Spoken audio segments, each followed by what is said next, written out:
Lisa comes in each week with your garden questions, just what are neighbors talking about. And I think there's some value in hearing what other people are asking. So sometimes you don't know the question to ask. I'm going, should my fruit trees be blooming right now? Probably not at the higher elevation. What are you going to do if they are? Cover them. That's true. I'm sure that's going to happen pretty quick. Oh, so as those apricots are always the first ones to bloom, people are starting to call and going, should I be worried? I'm going, yeah, you should be worried. If frost comes, they're all gone. If you want apricots, if you just want a pretty tree, it's a glorious tree, just glorious. White blooms, very pretty. Yeah. So welcome to the studio. Oh, thank you. So what could be in? What we got word this week? Yes. Yay! Like when was that? Thursday. That Kate and Jeremy, the moving van, showed up at their house. I think it's more than a van. Truck full on a whole house, 3-bedroom, 2-bath house. Yeah. Packed it all up, and they are moving to Prescott, Arizona. We're very excited. Right. Yep. We found out over the Christmas holidays that they were for sure going to come out and be part of our team and join with us. So we've been anxiously waiting for that to occur. And we were there at Thanksgiving, and they kind of tested the idea. I wonder if they would have us. And so they kind of soft pedal. We came there just to help them paint some house, Thanksgiving, paint, sip wine and share stories, and our family, Loud and Lane, all go together. And so that's why I'm a Waters. You married me. So don't ever blame that on me. It's you, all on you. Well, I figure if I married you, I wouldn't have to talk much. So that's probably true. It's actually worked out quite well. Then I sucked you into this radio show. Anyway, so we're excited to have him. As a father, I'm very excited to have. It's a classic Prescott story or mountain town story. Kids go off to college, they find their way, and 10 years later, they find out that their little town isn't such a bad place after all. I might want to live there. So that's what we did. That's what our kids are doing. Right. It's fun to watch that. It'll be interesting for Jeremy because he's actually a Texas boy. He was down by South Padre, spent most of his life, and then he's been in Austin kind of for the second part. So UT boy. Yeah. So yay, Arizona. He'll get to try that out. Go from a beach town to a mountain town. He's dealt it all. And he's dealing with us. What kind of in-laws are you? I'm a good one. I am too. I don't Can I say anything else? In my opinion, I am a good in-law. We went down the wrong rabbit hole. Maybe we should go into garden questions. Sometime we'll have our kids on and we can ask them. Yeah, that'd be fun.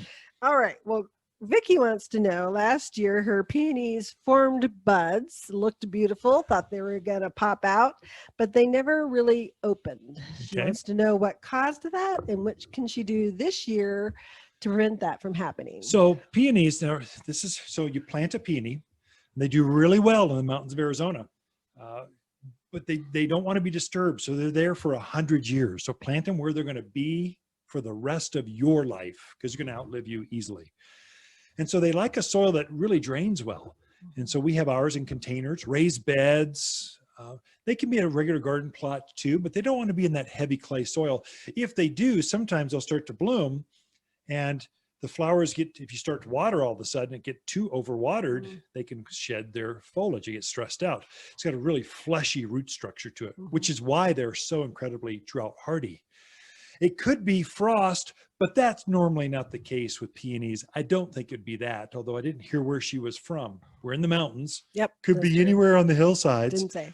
And then more than likely, what it truly is, about the time peonies are coming out, thrip or THRIP, they're also called no-see-ums. Sometimes they'll come in as a tiny, tiny bug you can't see, but they bite you and they'll leave a little mark. So no-see-ums. But thrip, THRIP, they like the taste of peonies. And so they'll get down inside of that flower.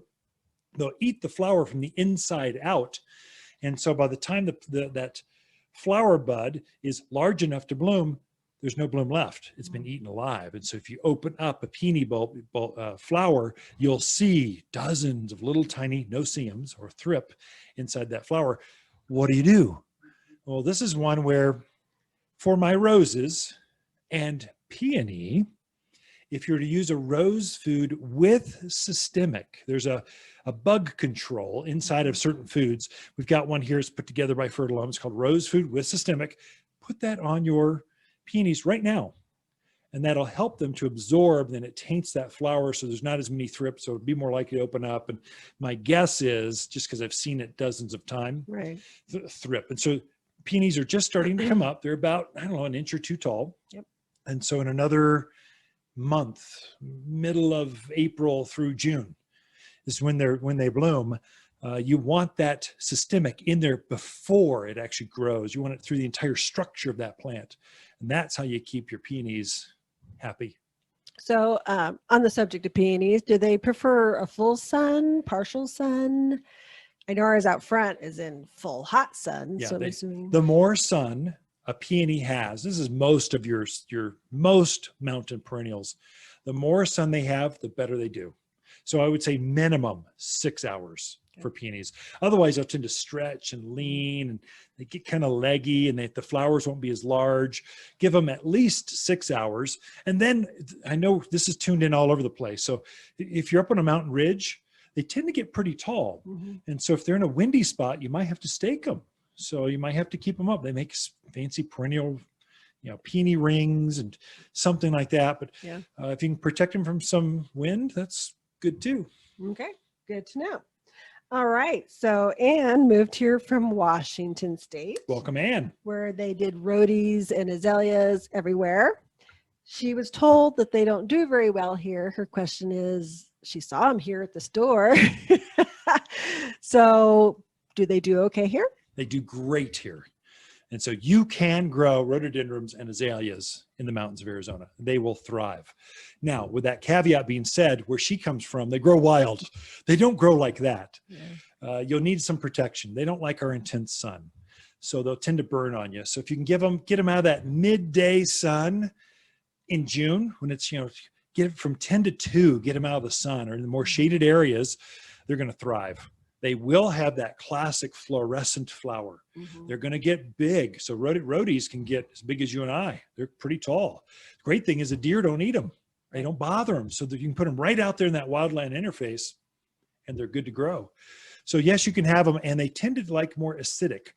Our soil is alkaline and our water is alkaline.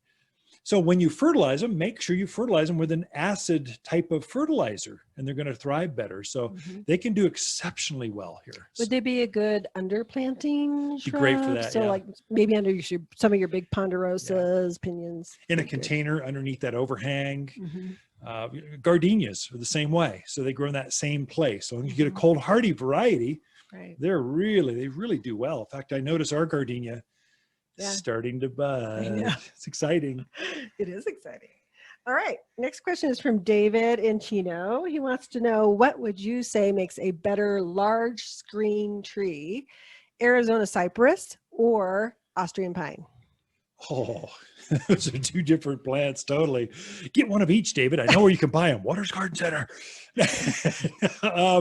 I would say the number one seller, Arizona cypress, just because it's fast growing, dense, 20 by 12 feet. I would say the nicer one, the one that grows longer, living, taller, would be the Austrian pine, just because you got a nice straight leader, goes up to 30, 35 feet tall. It's twice the plant that Arizona cypress is. And then big swooping branches coming down. So if you want something that looks more like a ponderosa pine, go with Austrian pines. If you want a long needled pine. If you want something that looks more like a juniper, it's more of a texture design thing than anything else, go with the Arizona cypress. They're both great choices for here. They do really well. Well, we're out of time. Nice hanging out in a small room with you. But not too small. Ken and Lisa Lane and the Mountain Gardeners.